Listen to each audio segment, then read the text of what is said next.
श्री गणेशाय नमः। वक्रतुंड महाकाय सूर्यकोटि समप्रभ निर्विघ्नं कुरु मे देव सर्वकार्येषु सर्वदा। शान्ताकारं भुजगशयनं पद्मनाभं सुरेशं विश्वाधारं गगनसदृशं मेघवर्णं शुभांगं लक्ष्मीकान्तं कमलनयनं योगिभिर्ध्यानगम्यं वन्दे विष्णु भवभयहरं सर्वलोकैकनाथं। मुखं करोति वाचालं पङ्गुलङ्घयते गिरिं यत्कृपातमहं वन्दे परमानन्दमाधवं। गुरु ब्रह्मा गुरु विष्णु गुरुदेवो महेश्वरा गुरु साक्षात् परब्रह्म तस्मै श्री गुरवे नमः। सर्वमंगलमांगल्ये शिवे सर्वार्थसाधिके शरण्ये त्र्यंबके गौरी नारायणी नमोस्तुते। या देवी सर्वभूतेषु शक्तिरूपेण संस्थिता नमस्तस्यै नमस्तस्यै नमस्तस्यै नमो नमः। बोलिए नर्मदा मैया की जय। जय सद्गुरु महाराज की जय। आप सभी का इस आश्रम में स्वागत है। इस आश्रम का नाम श्री स्वामी समर्थ मठ, गांव का नाम अनघोरा, तहसील उदयपुरा, जिला रायसेन, मध्य प्रदेश। ठीक, नर्मदा मैया का उत्तर तट और जनक राजा की तपोभूमि। आपने शिवलिंग के दर्शन किए? जी। वो जनक राजा की हाथ की स्थापना है और उसकी खासियत ये है कि मैया का पूर आता है तब मैया के प्रवाह में बड़े बड़े चट्टान पत्थर बह गए हैं जी। लेकिन वो शिवलिंग गिरेगी तो पूरब के साइड ही गिरेगी। ये उसकी खासियत। मैं तो 10 साल देख रहा हूँ। हाँ, और जो पानी उस तरफ नहीं गिरा, इस तरफ गिरा। हाँ, तो ये एक मानकर चलो एक खासियत। मैं 10 साल से प्रत्यक्ष देख रहा हूँ। बहता पानी इस तरफ गिरती है, या तो वहीं में मिल है इस तरफ में। हाँ, तो बहुत बड़े बड़े पत्थर जाते हैं ना। हाँ, तो ये लग जाते हैं, बेबी लोग गिरे ऊपर है जी की ऐसी कृपा है। वो तो जनकेश्वर और ऐसी अद्भुत शिवलिंग आपको पूरे खंड में कहीं नहीं मिलेगी। बहुत ही वैशिष्ट्यपूर्ण कहीं नहीं। तो आज का हमारा विषय है अग्निहोत्र। इस विषय की पूर्व कल्पना किन लोगों को है? कौन कौन करता है? पहले करते थे हम, लेकिन पता नहीं कैसे वो छूट गया। सूर्योदय और सूर्यास्त के समय वो किया जाता। ठीक है, तो कुछ लोगों के लिए विषय नया है तो थोड़ा सा विस्तार में इसके बारे में जानकारी दूंगा। पहले ही मैं एक बात बताता हूँ कि मैं कुछ जानता नहीं हूँ। जो सद्गुरु मेरे मुंह से बुलवा देंगे तो कुछ गलती हो जाए या फिर मेरा अज्ञान प्रकट हो तो उसके लिए मैं माफ़ी मांगता हूँ। क्योंकि ये विषय मैंने क्यों चुना? क्योंकि ये एक आज का सामाजिक विषय है। तो इस विषय में अग्निहोत्र में अध्यात्म की तो चर्चा करूँगा ही, साथ साथ थोड़ा सा आज के कलिकाल के युग में इसका महत्व क्या है, इस विषय में थोड़ा सा हम चिंतन करेंगे। और ये ज्ञान का आदान प्रदान है, तो कुछ आप लोगों को पता है तो आप बताइए। हमें जो वास्तविक जो ज्ञान हुआ है, जो बोध हुआ है, वो आपको मैं बता रहा हूँ। ठीक है ना? तो विषय महत्वपूर्ण इसलिए है कि आज प्रदूषण का स्तर इतना बढ़ गया है। आप नर्मदा किनारे आए हो तो एक प्रकार की ताजगी आप महसूस कर रहे हो। कहाँ पूना बम्बई में आपने देखा, दिल्ली में इतना प्रदूषण बढ़ जाता है कि स्कूल कॉलेजों को छुट्टी देनी पड़ती है। और ये प्रदूषण का स्तर सिर्फ हवा में नहीं, पानी में नहीं, अपितु पूरा संसार उसके चपेट में आ गया है। जो हम अन्न खाते हैं वो तक प्रदूषित है, जल पीते हैं वो प्रदूषित है, हवा अंदर ले रहे वो प्रदूषित है। उसी प्रकार ये जो प्रदूषण है वो हमारे दिल और दिमाग में घुस गया है, मन मस्तिष्क में घुस गया है ना? तो एक अभ्यास का विषय है कि इस प्रदूषण पर क्या क्या उपाय योजना कर सकते हैं। अब एक उपाय योजना है कि अधिक मात्रा में पेड़ पौधों को लगाओ, एक उपाय योजना है कि जल का शुद्धिकरण हो, एक उपाय है कि खेती जो है वो जैविक तरीके से हो। जो आज किसान भाई यूरिया डीएपी इसका असंतुलित प्रयोग कर रहे हैं, जो कीटनाशक डाल रहे हैं, उस कारण भी प्रदूषण का स्तर बहुत बढ़ गया है। ये जो खेत जला देते हैं, वो जलाने से भी प्रदूषण बढ़ रहा है। जो गाड़ियाँ चल रही है उससे भी प्रदूषण बढ़ रहा है। तो गाड़ियाँ जो है वो पेट्रोल डीजल की अपेक्षा इलेक्ट्रिसिटी पर, हाँ, तो ऐसे सब उपाय योजना चल रहे हैं। तो उसके अंतर्गत ये एक उपाय योजना है। अगर आपको अच्छा लगे, अगर आपको टाइम है तो आप इसको ज़रूर करना। हाँ, करने की विधि बहुत ही आसान है। अग्निहोत्र पात्र ये तांबे का रहता है, सोने का बनवा लो तो अति उत्तम, और नहीं है तो मिट्टी का बनवा लो, ठीक है ना। तो सोना नहीं तो तांबा, तांबा नहीं तो मिट्टी मृत्तिका, यह आपको 450-500 रुपये में मिल जाएगा, ठीक है ना। गौ वंश से निर्मित कंडी, जिसको हम मराठी में गौरी बोलते हैं, ठीक है ना। तो इसकी रचना देखो मैं कैसे कर रहा हूँ। हमारा सूर्यास्त का टाइम है 6:16 और 43 सेकंड। तो ये अग्निहोत्र ऐप है जो आपके मोबाइल पर आसानी से डाउनलोड हो सकता है। ये अग्निहोत्र मित्र, अग्निहोत्र बडी नाम का ऐप है। तो इससे आपको स्थानिक लोकल टाइम मिल जाता है, ठीक है ना। गौवंश इसके अंतर्गत जो गाय की देसी नस्ल रहती है, विदेशी नहीं, जर्सी नहीं, देशी नस्ल है, तो गाय चलेगा, बैल चलेगा, बछड़ा बछड़ी, तो उन्होंने गोबर कर दिया तो हम उसको उठा के ऐसी ये कंडी बनाते हैं। इसमें ज़्यादा मिलावट, ज़्यादा कचरा नहीं होना चाहिए। जितनी सामग्री में शुद्धता है उतना अग्निहोत्र प्रभावशाली बनता जाता है, ठीक है ना।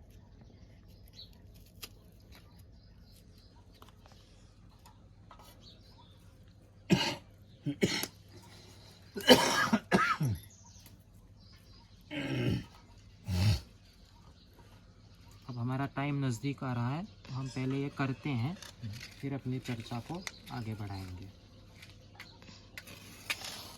दूसरी सामग्री है गाय का घी।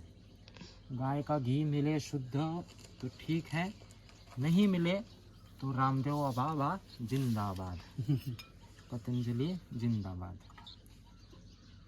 और जो आहुति देते हैं वो देते हैं अक्षता की, अक्षता अनब्रोकन राइस। अब उसमें भी अगर पॉलिश करने के पहले का चावल मिला, जिसको हम मराठी में हाथसडीचा बोलते हैं, वो अगर मिला तो अति उत्तम। वो हमारे पास नहीं है, इसलिए हम जो रोज खाते वो चावल हमने लिया है। अब इसको चेतन करने की विधि, इसमें माचिस नहीं छोड़ना है।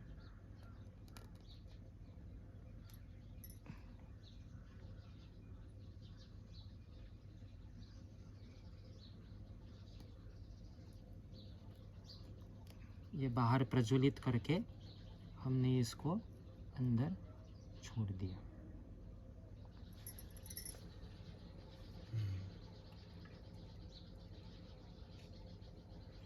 सूर्योदय और सूर्यास्त इसको बोलते हैं संधि समय। संधि समय में ये अग्निहोत्र संपन्न होता है। दूसरे शब्दों में ऐसे कह सकते हैं, जो सूर्योदय सूर्यास्त को नहीं होता वो हवन अग्निहोत्र नहीं है। तो दूसरे जो देवी देवता है, उदाहरणार्थ के तौर पे गणेश जी के नाम से, दत्तात्रेय के नाम से, सीताराम जी के नाम से, अलग अलग भगवान के अलग अलग हवन रहते हैं, उसका अलग अलग विधि विधान रहता है, उसका अलग शास्त्र रहता है।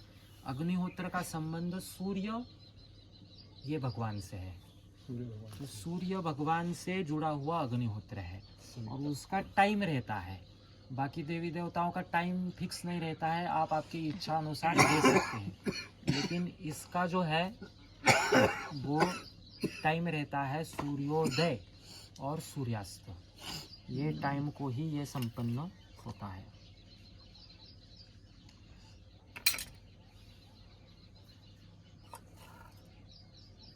हाथ पे अक्षता ले लिए, थोड़ा सा घी ले लिया। लगभग 3 मिनट पूर्व इसको हमने प्रज्वलित कर दिया। वो करने से थोड़ा सा प्रैक्टिस आपको आ जाता है कि कब उसको चेतन करना है। जब गर्मी के दिन अब आएंगे तो बहुत जल्दी चेतन हो जाता है, ठंडी में और थोड़ा सा टाइम लेता है, और बरसात में तो इतनी दिक्कत आती है कि ये कंडी में नमी होती है, इसलिए मैं इसको तवे पर सेक लेता हूँ। ठीक है ना। अब अपना टाइम नज़दीक आ गया है। थोड़ा सा शांत चित्त से एक ऐसे मन में भावना ले आओ कृतज्ञता की, धन्यवाद दो सृष्टि को। आग्नये स्वाहा आग्नये इदं न मम, प्रजापतये स्वाहा प्रजापतये इदं न मम।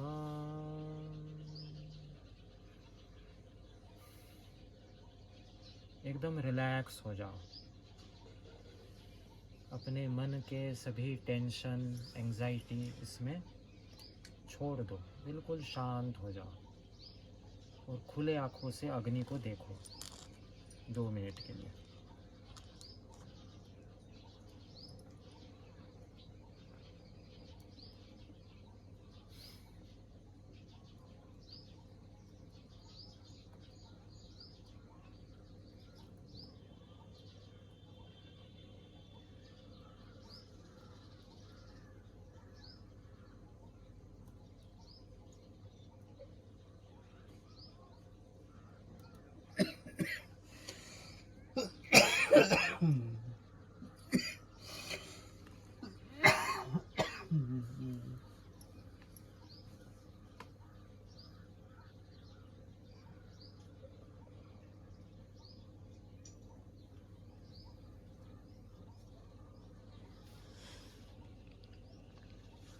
पाद वल्लभ दिगंबरा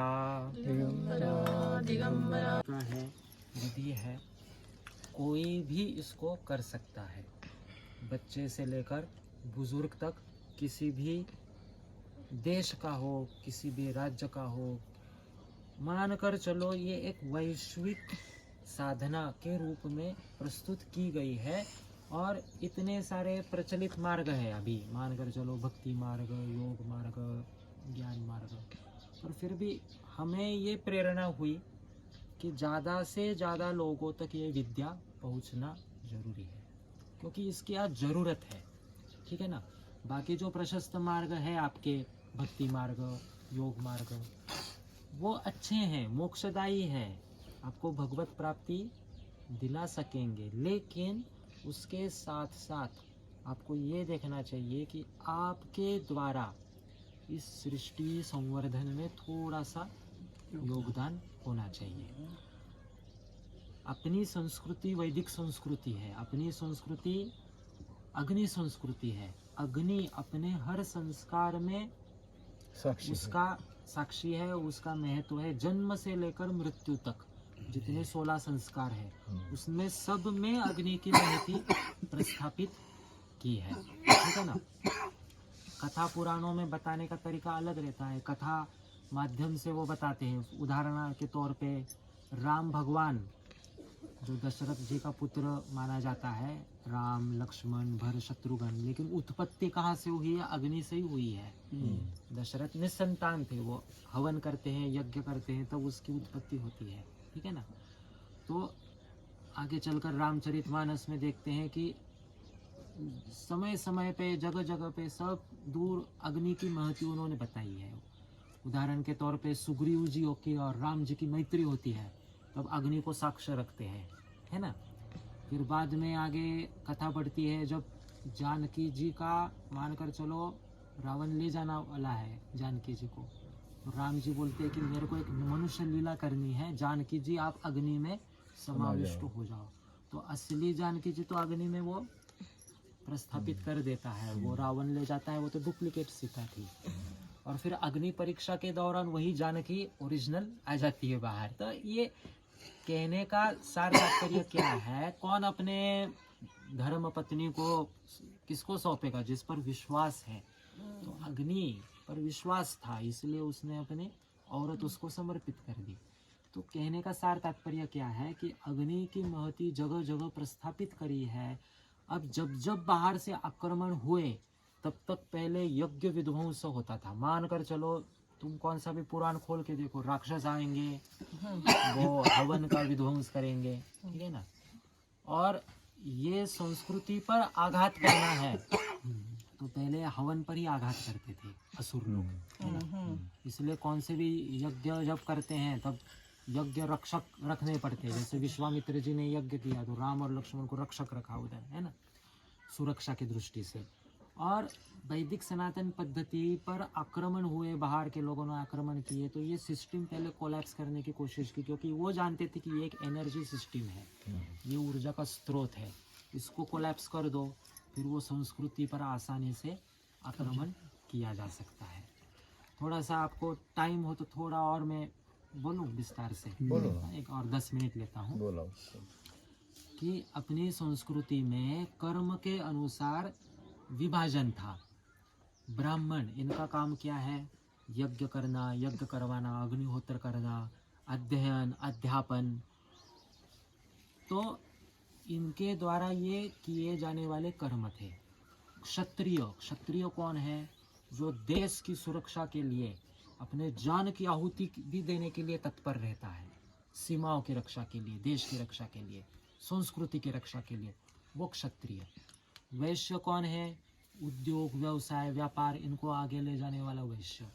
और पहले क्या था ज़माने में, पहले ज़माने में मशीनरी का अभाव था, तो जगह जगह पे लेबर बहुत बड़े स्तर पर लगती थी, हर चीज़ में लेबर लगती थी। एक श्रमदानी वर्ग लगता था, तो वो एक चौथा सेवा वर्ग था। तो ऐसे ये सब कर्म के अनुसार विभाजन था। समय बदलता गया, संस्कृति पे आघात हुए और अपने अपने कर्म से लोग परावृत्त हो गए, च्युत हो गए। तो जिन्होंने करना चाहिए था, ये अग्निहोत्र जिन्होंने करना चाहिए था वो कर ही नहीं रहे, तो इसका असर किसे भुगतना पड़ा, इसका परिणाम क्या हुआ। तो समुच्चय सृष्टि का संतुलन बिगड़ता गया, ढलता गया, प्रदूषण का स्तर बढ़ गया, ठीक है ना। बारिश आती है वो बेटाइम आ जाती है, मौसम आते हैं वो भी बेटाइम आते हैं, ठीक है ना। अब समय अच्छा आ गया है ऐसे तो हम नहीं कह सकते, लेकिन समय इतना अच्छा है कि आप ये करोगे तो कोई विध्वंस तो नहीं करेगा, ठीक है ना। मोदी जी के भाषण में अच्छे दिन आ गए हैं, तो आप फिर से जिनको संभव है उन्होंने इस प्रणाली को विकसित करना चाहिए। जहाँ अग्निहोत्र होता है वहाँ का माहौल बिल्कुल शुद्ध, शांत, पवित्र, निरामय। और ये कोरोना का भीषण काल चला ना, उस समय पर तो मुझको इसकी इतनी सहायता मिली। लोगों ने बहुत सारे वैक्सीन लगवाए, मैंने एक भी वैक्सीन नहीं लगवाई। हमारी वैक्सीन यही है क्योंकि कामधेनु मेरे घर पे बैठी है ना, तो मैं किसके पास जाऊं। तो बीमारियों का स्तर कम रहता है, आरोग्य अच्छा रहता है। शुद्ध घी ये धरती का अमृत है, लेकिन इसका सेवन का तरीका ये हवन मार्ग है। ऐसे तुम कितना भी खाओ, कितना भी शरीर पर मालिश करो, लेकिन ये हवन के माध्यम से जो अंदर जाता है वो आपके रोम रोम तक पहुंचता है, आपके मन मस्तिष्क को प्रफुल्लित करता है, ठीक है ना। अब आप पूछो कुछ सवाल पूछने हैं, तो एक सवाल इन्होंने कहा कि ये इसका टाइम टेबल कैसे मेंटेन करो। तो मैं एक बात बताता हूँ कि आप जप की माला करते हो, कितने लोग करते हैं, जप करते हैं कोई? अगर आप बस में बैठ गए तो कैसे करते हो, जप की माला भी नहीं है, बस में हो, मन ही मन करते हो कि नहीं? तो वैसे ही अगर इसकी आपको आदत लग गई और यदि आपको इस टाइम का महत्व समझ में आ गया, तो आप यात्रा में हो, सफर में मानसिक हो, तरीके से मानसिक रूप में आप ये कर सकते हैं। अच्छा अच्छा अच्छा। लोगों को क्या बहाना चाहिए कि अरे हमको जमता नहीं, ठीक है ना। लोगों को क्या है बहाना चाहिए, लेकिन ये आपने देख लिया कि वो समय आ गया है, तो आप अंतर्मुख होके, क्योंकि ये समय जो है ना, समय बहुत इम्पोर्टेंट है। बहुत ही उसकी खासियत है। ये है संधि समय। संधि समय ये साधना का ही समय रहता है। इसका बहुत ही गहरा विज्ञान है। समय अभाव से उसमें हम इतना नहीं बोल सकते, लेकिन एक शॉर्ट में बताता हूँ कि अपने शरीर में ईडा पिंगला नाड़ी के साथ साथ एक सुषुम्ना नाड़ी रहती है। वो इस समय में जागृति के दृष्टि से ये समय का महत्व ज़्यादा है। इसी समय में जागरूक रहते हो। तो इस समय को खोना तो मूर्खता है किनके लिए, जो अब साधना मार्ग में आगे बढ़ना चाहते हैं। मानकर चलो आप में से अब कितने कामकाजी लोग हैं मुझे को पता नहीं है, लेकिन खास रूप से मैं माता भगिनियों को बोलता हूँ। क्यों? क्योंकि क्या है, ज्योतिबा फुले बताते थे कि घर का एक पुरुष श्री पढ़ी तो शिक्षित होता है तो वो विद्या अकेले पढ़ता हो। उसके लिए वो मर्यादित है, लेकिन अगर एक स्त्री, अगर एक माँ, अगर एक बहन, अगर एक बेटी शिक्षित होती है तो वो प्रयास करती है कि पूरा घर शिक्षित हो जाए। तो ये इनके हाथ में बहुत पावर रहती है। तो अगर ये अग्निहोत्री बन जाए तो घर में वो अपने आप संस्कार आ जाते हैं। और मैं मेरा बड़प्पन नहीं बता रहा हूँ, 5 साल में मैंने बहुत अग्निहोत्री तैयार किए हैं। मैं करता यही हूँ, परिक्रमावासी आए, अगर कुछ अच्छे लगे जिज्ञासु टाइप के भजनानंदी तो ऊपर ले आता हूँ, ये दिखाता हूँ, ठीक है ना।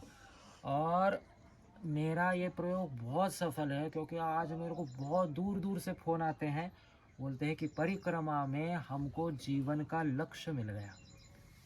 क्योंकि अब आप जैसी उम्र है, रिटायरमेंट तक आपने कितना परिश्रम किया है मैं इसकी कल्पना नहीं कर सकता हूँ। क्योंकि जब आदमी काम, उद्योग, व्यवसाय में अपने आप को पूरा समर्पित करता है और 60 साल के बाद एकदम रिटायर होता है ना, एकदम जिंदगी में खालीपन आ जाता है कि क्या करें अब। समय ही समय है, पर करना क्या है, साधना कर करके कितना करेंगे, या फिर किस दिशा में अपनी साधना जा रही है समझ में नहीं आता। तो ऐसे लोगों को मैं प्रोत्साहन देना चाहता हूँ कि अग्निहोत्र मार्ग का अवलंबन करो। ये बहुत ही दमदार विधि है, आप ये करके देखो और घबराओ मत कि एक दिन छूट गया तो क्या होगा, या फिर खुदा ना खास्ता घर में अगर कोई मर गया, अगर कोई शादी है, अगर कोई त्योहार है, अगर कुछ है, कुछ XYZ प्रॉब्लम्स है, रह गया सो रह गया, दूसरे दिन फिर लगन से करो। अगर सुबह रह गया तो शाम को करो, शाम को रह गया फिर दूसरे दिन करो। एक कमरा है, कमरा का झाड़ू तुम रोज लगाते हो, सफाई रखते हो, अगर एक दिन झाड़ू नहीं लग पाया तो दूसरे दिन और अच्छी तरीके से लगाओ, ठीक है ना। पर 365 दिन में से ज़्यादा प्रयास करो कि ये तुम्हारे घर में हो। इसके घर में होने मात्र से अगर आपको अलग अलग बीमारियों से एक सुरक्षा कवच मिल रहा है, बच्चों की पढ़ाई लिखाई अगर अच्छी हो रही है, आपका खुद का आरोग्य अच्छा रह रहा है, आपके यहाँ ये होने मात्र से पेड़ पौधे, वनस्पति, जलचर, नभचर, थलचर सब प्रफुल्लित हो जाते हैं, ठीक है ना। एक थोड़ा सा मैं दृष्टिकोण आपको देता हूँ कि देखा जाए तो जैसा कुत्ता है, बिल्ली है, हाथी है, घोड़ा है, बंदर है, भालू है, वैसे हम भी एक जानवर ही है ना। सृष्टि एक जानवर है। आप अपन जरा पढ़े लिखे सुसंस्कृत हो गए, कपड़े पहनने लगे, पर है तो जानवर ही ना।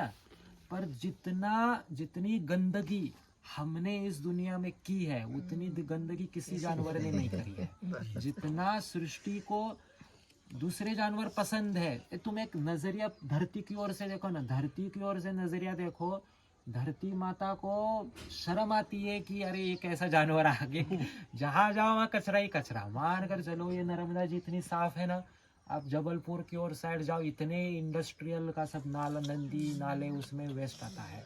तो मनुष्य इतना खुदगर्ज है कि उसने अपने स्वार्थ के लिए ये धरती पर राज करना चाहा और बाकी लोगों से ये मानकर चलो उनके अधिकार छीन लिए गए।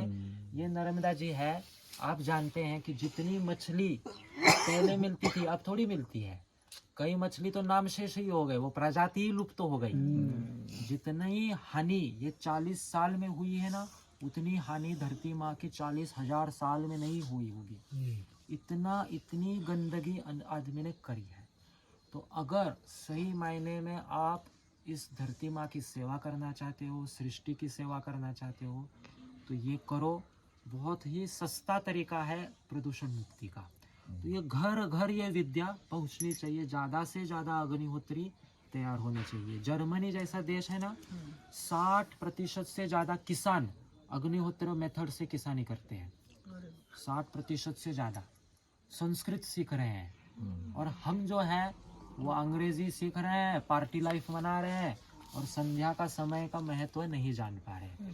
अभी आप परिक्रमा में हो, अच्छे कपड़े पहन रहे हो, सात्विक, घर जाकर फिर उसी रोजमर्रा उसी लाइफस्टाइल में जाओगे ना, तो आपका ये परिक्रमा का कोई सार नहीं है। तो प्रयास करो। मैं जानता हूँ कि आप लोगों के लिए दिक्कत होगी, पर प्रयास करो कि परिक्रमा करते करते यहाँ की संस्कृति है, अच्छे जो चीज़ें हैं वो आप आपके जीवन में उतारो। उदाहरण के तौर पे संयुक्त परिवार जो व्यवस्था है। एक गांव है पीछे केलखच, रामपाल भैया का 35 लोगों का कुटुंब है, एक चूल्हे पर भोजन बनता है। और आज अपने यहाँ स्थिति क्या है, विभक्त परिवार। उससे भी बढ़कर 72 स्थिति क्या है, फेसबुक परिवार। माँ बेटा फेसबुक ही बातें करते हैं, ऑनलाइन ही बातें करते हैं, वो मिलते ही नहीं। एक अमेरिका में है, एक ऑस्ट्रेलिया में है, कि इधर है, वो ऑनलाइन ही चैटिंग करते हैं। उन्होंने कभी बेटे ने कभी माँ बाप के आपका उत्कर्ष है। और साथ साथ आप इस धरती माता की सेवा कर रहे हो, सृष्टि की सेवा कर रहे हो। चूल्हे पर पहली रोटी बनती है ना, गाय की बनती है। आखिरी रोटी बनती है कुत्ते की। और ग्रामीण संस्कृति बता रहा हूँ, एक थाली रखी रहती है कि कोई अतिथि आए और वो भोजन पाए। अकेले भोजन करने में कोई आए तो हम खाएंगे, मुश्किल है। परिवर्तन लाने की कोशिश करो। और जाते जाते थोड़ा सा गाय माता का विचार, फिर हम प्रस्थान होते हैं। अग्निहोत्र करने से गाय की सेवा कैसी होती है, ये मैं आपको एक उसका कनेक्शन बताता हूँ। एक शहर सिटी का आदमी जब अग्निहोत्र करता है तो वो तलाश करेगा कि अरे गाय का कंडी कहाँ मिलेगा, क्योंकि सिटी में गाय रखना बहुत मुश्किल है। तो वो बोलेगा कि ये गाय जरूरत है, वहाँ वो चीज़। फिर धीरे धीरे क्या करते हैं, रात का समय कोई देख नहीं रहा है तो छोड़ दो बाहर, ठीक है ना।